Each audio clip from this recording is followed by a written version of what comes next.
really important to the band. I think it makes us a lot different from most bands. A lot of bands hate making videos, but we're very involved in them creatively. Like Black Parade was a good example where we told Sam exactly what we wanted, but we wanted Sam to do his thing with it. You know, Sam's a genius, and he was so amazing to work with. That was one of the single coolest experiences of my life. I was walking on that set for the first time and seeing this whole world this dude had got people to build, and he designed a lot of it himself, you know, and it was just amazing.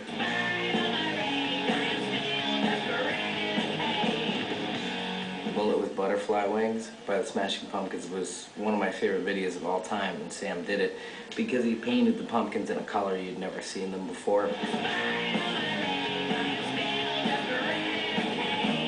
We knew we had reinvented ourselves, and we knew we needed somebody to capture that, somebody that's very good at reinvention. And so that's how I knew he'd be the guy to show us in a new light.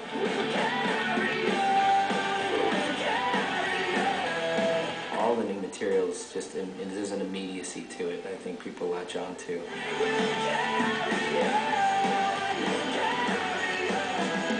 I can't wait for people to actually hear everything and really get it. I think that you need to hear the entire thing and sit with it for a little while to really soak it all in and absorb it and understand where we're coming from with everything. It feels like you have this really cool secret that you just want to get out. There's nothing I can say to change that part.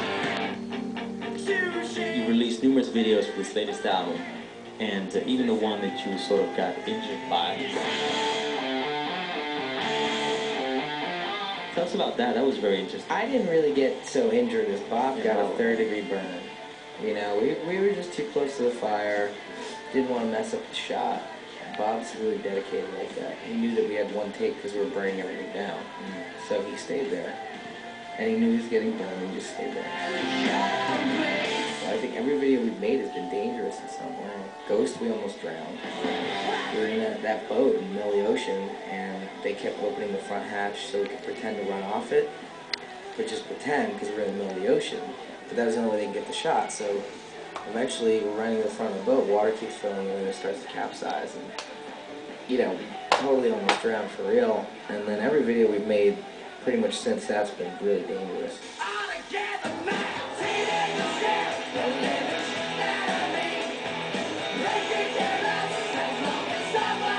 How did you get influenced in starting in music? I think I got influenced starting in music, well, definitely from my grandmother, you know, and she's the woman that Helena is about.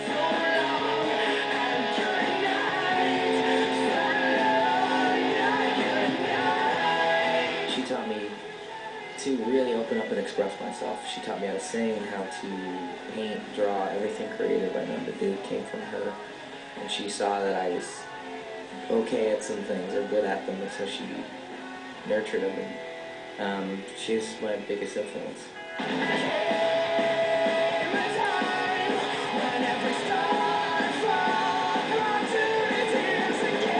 Whenever I'm creating something, I keep her in mind the whole time, you know? And I try to think what she would probably say about it. You know, she wasn't a big fan of like potty humor. She's not.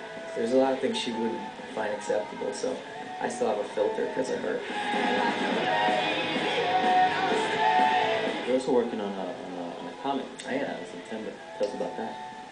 It's a very difficult comic to explain what it is, but that's okay. I think a lot of, like, the band is difficult to explain too, so it's called the Umbrella Academy. Dark Horse Comics is putting it out. They're an indie publisher that gives you complete creative freedom to do whatever you want, and they've allowed me to do this series as much as I want to do it, so I'll probably do like 6 issues.